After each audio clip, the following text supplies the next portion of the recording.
Well, welcome. Thanks for coming out on a horrible evening. 4th Street is really bad to drive on, so glad to see so many people here. That's fabulous. My name is Clarice Keeling. I'm involved with the Workers' Assembly, although not around so much lately as I work out of town, but I try to get involved on weekends. Tonight, we've got a coffee house with the Greater Toronto Workers' Assembly, organized by the Education Committee. I think some of the Education Committee members are here, I believe. So this is great. And we've got two speakers. I just want to give you a little bit of background about them. Sam Gindin on the far right, which doesn't mean he's on the far right. Your left, I guess, that's true. Yeah. Spent most of his working life as research director of the Canadian Auto Workers and is currently an adjunct faculty member at York. He is also the co-author with Leo Panitch of the book Making of Global Capitalism, the Political Economy of American Empire. Without further ado, let's begin.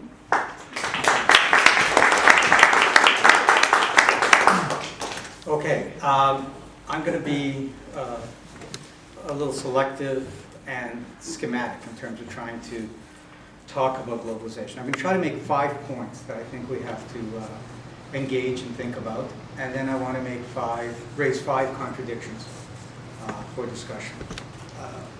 The first point about globalization that I think is very important is that it begins at home. We tend to want to talk about globalization as being out there, but it begins at home. Without setting the conditions for labor markets, the welcome mat for multinational corporations, for free trade, and for the free flow of capital, you can't have globalization. The second point is that globalization isn't inevitable.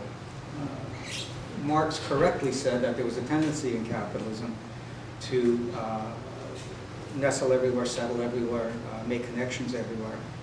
But when you put the state into that context, what happens is that you can have a tendency to go global, but you can have a very fragmented capitalism that's fragmented by the existence of states. So if you look at the first half of the 20th century, what you actually have is a capitalism that's fragmented into spheres of influence. You have a capitalism that goes through 2 world wars, and you have a capitalism that goes through the Great Depression and the interruption of global accumulation. So globalization isn't inevitable, and in fact the question we have to ask is, how is that overcome? Because through that first half of the 20th century, it actually looked like globalization in the sense of the seamless accumulation of capital internationally actually looked like it was impossible. To get at that, you have to deal with the role of states. As much as we think about globalization in terms of free markets, it's absolutely critical to look at states. And there's 2 particular dimensions of states that are important. One is that, this is a point that Leo Panitch has made 20 years ago, is that rather than states being the victims of globalization, they're actually the authors of globalization. When you look at the development of globalization, such as free trade in Canada, it was states, it was the Canadian state, it was the Mexican state, and of course the American state, that mobilized public opinion to support free trade, and it was states that institutionalized free trade agreements internationally. The second point about states that's so important is that there's always a question of how do you have a social system where states are national, but production is international. This seemed to be a major contradiction. What actually developed through time was the internationalization of states. And what that means is that states, nation states, took responsibility for global accumulation within their borders. In other words, they represented within their borders not just their own national capital, but international capital. So the internationalization of states is very important. The fourth point is the uniqueness of the American empire. What's unique about the American empire is that it's a specifically capitalist empire. There's elements of this in the British Empire, but with the US you get a specifically capitalist empire, an informal empire. And there's 3 dimensions of this that are vital. One is that for historical reasons, this didn't just happen, the American states saw the support of American capital as depending on the spread of capitalism internationally. That was critical. That in order to represent American capital, it had to represent global capital. This wasn't just a result of it being the most powerful. It was the major industrial power after the First World War. It was the major financial power after the First World War. But taking responsibility for global capitalism didn't actually happen until after the experiences of the Great Depression and the war. So one is that the American state takes that larger responsibility. The second thing is that the American empire generally works through the sovereignty of other states rather than through colonies. That's a modal form of its operation. And the third thing is that it operates generally through markets rather than with force. Of course, there's always the force of the American military behind this, but some of that comes with the responsibility of being an empire, some of it comes with using its force to either keep social relations of capitalism in place or make the social relations of capital. So the fact that it operates informally through sovereign states and through markets introduces a certain complexity to actually managing the system. The fifth thing I just want to flag to people is an empirical thing. If you're analyzing or trying to understand what's happening in global capitalism, you have to be very careful when you're looking at what measures of success of the American empire are, for example.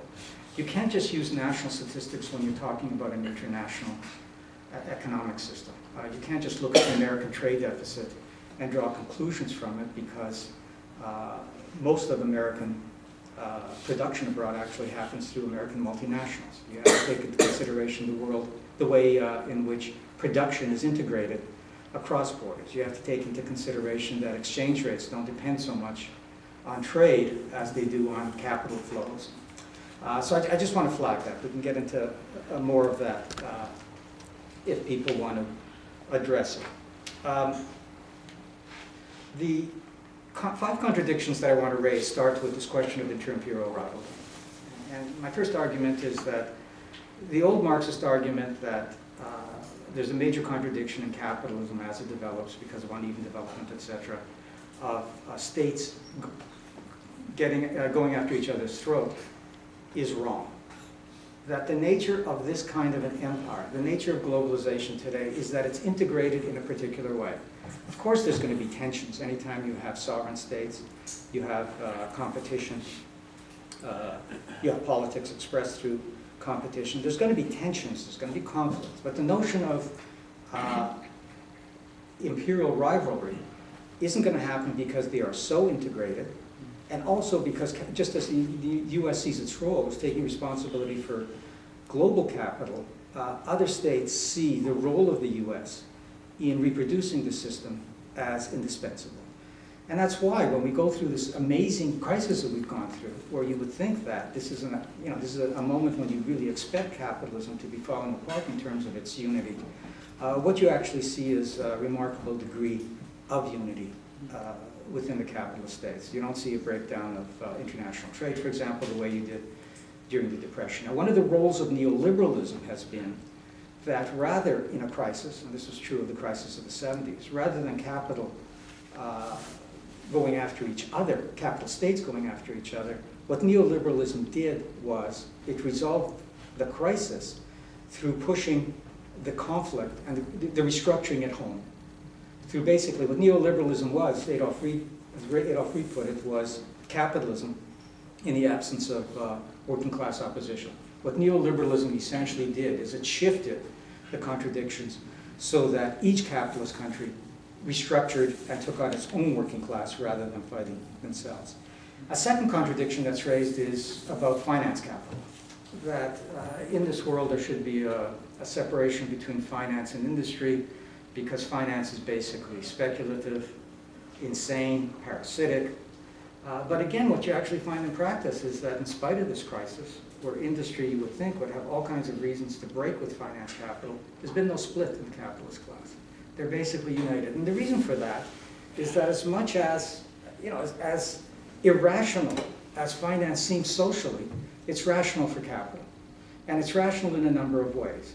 One is that derivatives are crucial to giving individual corporations as much as they create systemic risks, they're crucial for giving individual corporations some protection against uncertainty, of dealing with the world of different exchange rates, of different inflation rates, different interest rates, and political uncertainties. And if you didn't have that, it's like not having cheap transport. You just couldn't have the kind of globalization that you have today because people would be more cautious about being global. Finance is also absolutely critical to the restructuring of capital. It's not that, capital has been rolling in dough. It's not that they need the money on a daily basis, but they've needed it for restructuring, for mergers, for new entrants into the new high-tech sectors, and for enforcing discipline on both other on capitalists and through them on workers and on states. And the other thing that finance has been so critical for is the imperial role. Finance has been critical to mobilizing global savings and putting them in the hands of Wall Street, and therefore facilitating the kind of role that the American state plays. So there isn't a contradiction in terms of finance either. There are three contradictions that I think are real. One has to do with finance, and that is that finance is amazingly volatile just by its nature. It's abstract capital, it is involved in speculating, it's enormously leveraged, takes some money and it leverages into a multiple of what the investment is. So finance is incredibly volatile, but because it's also so functional, because it's functional to capital, the contradiction is that if they try to regulate finance so it stops being volatile, they risk losing all the advantages that finance actually offers them. So they have to figure out how to balance this. And so what that means is that you have perpetual crises. In addition to the crises that are inherent in capitalism and emerge in a system of sovereign states, you've got constant financial crises, and capital accepts this. They don't talk about failure prevention anymore. They talk about failure containment. The question is, can you manage the crises that emerge? So that's one crisis, and that creates certain openings for the left, that there's going to be these constant crises and social irrationalities. The second crisis, the second contradiction, is that the American state is both the state of global capital, but it's also the state of its own social formation. It can't just do autonomously whatever it wants internationally because it has to deal with the political realities at home. And that's what we've just seen in terms of the Tea Party and the crisis on the deficit. And this ends up to be a constraint. Now, in reality, it's a pain. It's been an inconvenience. But the global responsibilities of the American state end up trumping. And that's happened repeatedly. That the people who oppose this, I think Dean Acheson said in 48 that international economy and international politics had to be nonpartisan. And that's a reality in an empire. For the empire to work, there is all kinds of pressures on controlling that kind of resistance to America playing its international role. So things like the Tea Party surface, they become a problem, but they end up to be contained as they were during the Mexican crisis in the 90s. It was the Democratic Party that was reluctant to put money in, but they eventually do. They oppose it, and they eventually do. The final contradiction, I think it's the most important one, is the class contradiction. And it gets back to the question of globalization beginning at home. In order to have an empire, you have to control your working class. You have to have the autonomy from your working class in terms of what you put your resources into and how you run the world. And the greatest danger to that is if there is, in fact, a significant opposition to what the U.S. is doing. I mean, when this crisis hit, had the working class insisted that they weren't, and had the capacity to insist that they weren't going to pay for this, and that they were going to continue to get wage increases, there would have been the threat of inflation, there would have been a call for higher interest rates, and we really would have had a Great Depression again. It was the autonomy they have because of the weakness of the working class that is so crucial. So that contradiction depends on what is the state of the working class. It's not an automatic contradiction. It depends on the kind of working class you have and whether the working class stands at the head of a movement which actually has the capacities to take on this amazingly powerful system. And I guess the final thing I just want to say in terms of how we assess the American empire is this question of American declinism. There's always this, the left has always wanted to talk about the decline of either capitalism or the American empire because it sees this as good politics.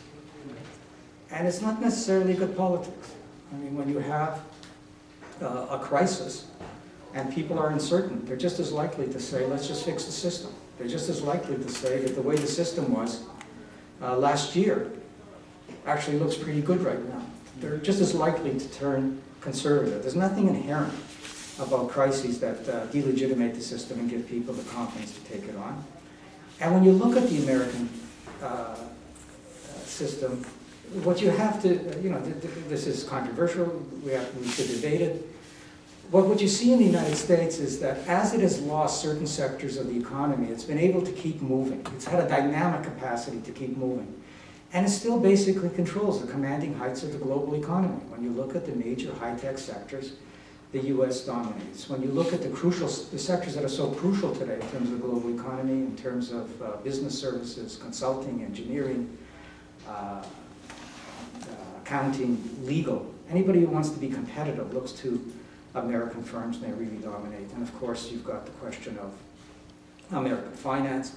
And finally, you still have this American state that has shown that it has a capacity to learn for institutional learning. It has adjusted, and part of the reason it can adjust so much is because of the weakness of the working class. If there's no barriers to you adjusting, then it's easier to adjust. So we shouldn't underestimate, that's the main thing I guess I'd want to say, we shouldn't underestimate what we're up against. The system may be incredibly destructive. People may increasingly see that it's an irrational system, but for most people, they just feel like there's no alternative. The dominant thing that's replaced legitimation and buying people off is fatalism. There's nothing you can do about this. And fatalism will only be overcome when we actually can build a kind of a movement that can show that capitalism is a lousy system, even when it's working well. Thank you.